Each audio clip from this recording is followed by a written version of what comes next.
नमस्कार, आप देख रहे हैं पंजाब केसरी राजस्थान और आपके साथ हूँ मैं सौरभ दुबे। इस वक्त मैं आपको एक इतनी सुंदर तस्वीर दिखाने वाला हूँ जिनके बीच में मैं मौजूद हूँ। आप मेरे पीछे देखेंगे कि तमाम सारे बच्चे मौजूद हैं। ये सिर्फ एक बच्चे नहीं, ये वाकई में तैराकी के चैंपियन हैं। क्योंकि इस वक्त मैं मौजूद हूँ बिसलपुर थाना क्षेत्र में, जहाँ बिसलपुर बांध के आसपास का जो क्षेत्र है, जो पानी से अक्सर लबालब रहता है, ये बच्चे इतने होनहार हैं कि चुटकियों में इस पूरे समंदर को, इस पूरे एक तरीके से नदी को पार कर जाते हैं।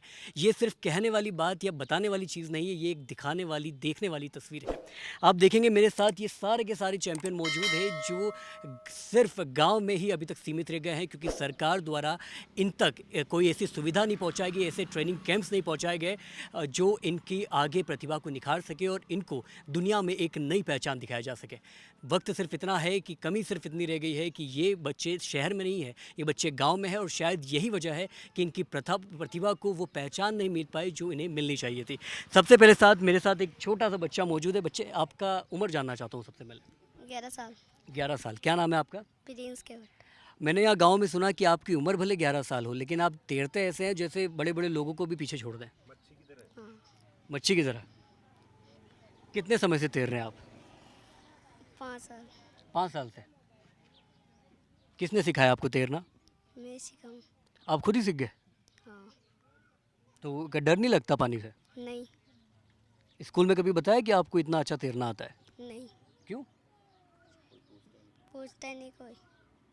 तो आपको नहीं लगता कि किसी को आपकी मदद करनी चाहिए ताकि आप अपनी ये जो कला है, तैराकी की कला है, वो ऊपर तक दिखाओ, यानी जयपुर तक जाओ आप, हाँ। है ना? या फिर देश का नाम रोशन करो, ऐसा सपना है आपका? हाँ। क्या सोचते हो इसको लेकर? भाई अपन आगे बढ़ जाए। हम्म? अपन आगे बढ़ जाए। बहुत ही कमाल की बात की बच्ची ने कि उसे आगे बढ़ना है। जी। और घर में कौन कौन है आपके? मम्मी, मैं, मेरी बहन। फादर नहीं है? नहीं। हम्म।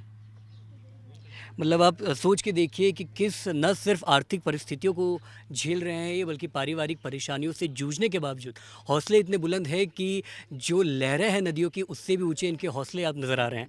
और भी बच्चे मेरे साथ मौजूद है। क्या नाम है बाबू आपका? रोहित। तैरना आता है आपको? कितनी उम्र से तैर रहे हैं?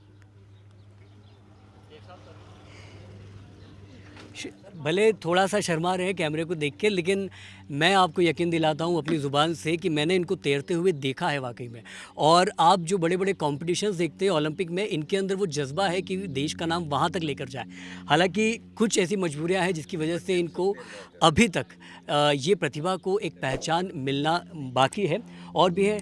आपका क्या नाम है? आरती सैनी। आपको आता है तैरने? हाँ। कब से, कितनी उम्र से तैर रही है आप? मैं 6-7 साल से। हाँ। आपको डर नहीं लगता पानी? नहीं। अच्छा लगता है? हाँ, अच्छा लगता है। अच्छा, ये बताइए कि स्कूल में पता है कि आपको इतनी अच्छी तैराकी आती है? नहीं। क्यों?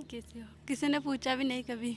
और आपने बताया नहीं? नहीं बताया मैंने। क्या सपना देखती है इस चीज़ को लेके? ऊपर जाना चाहती है?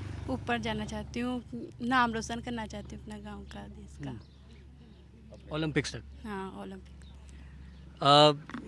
ग्राम छोटा सा है, लेकिन जो सपने हैं वो ओलंपिक तक है, इंटरनेशनल सपने हैं। और भी आप मेरे पीछे देखेंगे कई सारी न सिर्फ बच्चे हैं बल्कि बच्चियां भी मौजूद है।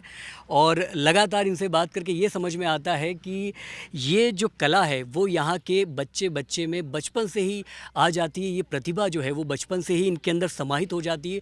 और किस तरीके से अपनी प्रतिभा को आगे लाना तो चाहते हैं, लेकिन कुछ ऐसी मजबूरियाँ हैं, चाहे वो आधिकारिक कह लीजिए, चाहे वो प्रशासनिक कह लीजिए, या फिर सरकारी तंत्र के हिसाब से कह लीजिए, ये परेशानी, ये जो प्रतिभा है वो सीमित हो जाती है। बच्ची, आपका नाम?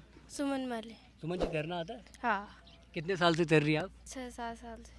ये परिवार ऐसे है जिनकी आर्थिक स्थिति का अगर अब मैं ज़िक्र करूँ तो काफ़ी कमज़ोर है। ऐसा नहीं है कि ये हमारे जो बड़े बड़े शहरों के बच्चे होते हैं जो अफोर्ड कर ले जाते हैं बड़ी बड़ी ट्रेनिंग सेंटर, बड़े बड़े कैंप्स, ये वैसे बच्चे नहीं है। इन बच्चों के घर में शाम की रोटी मिलना तक कई बार मुनासिब हो जाता है।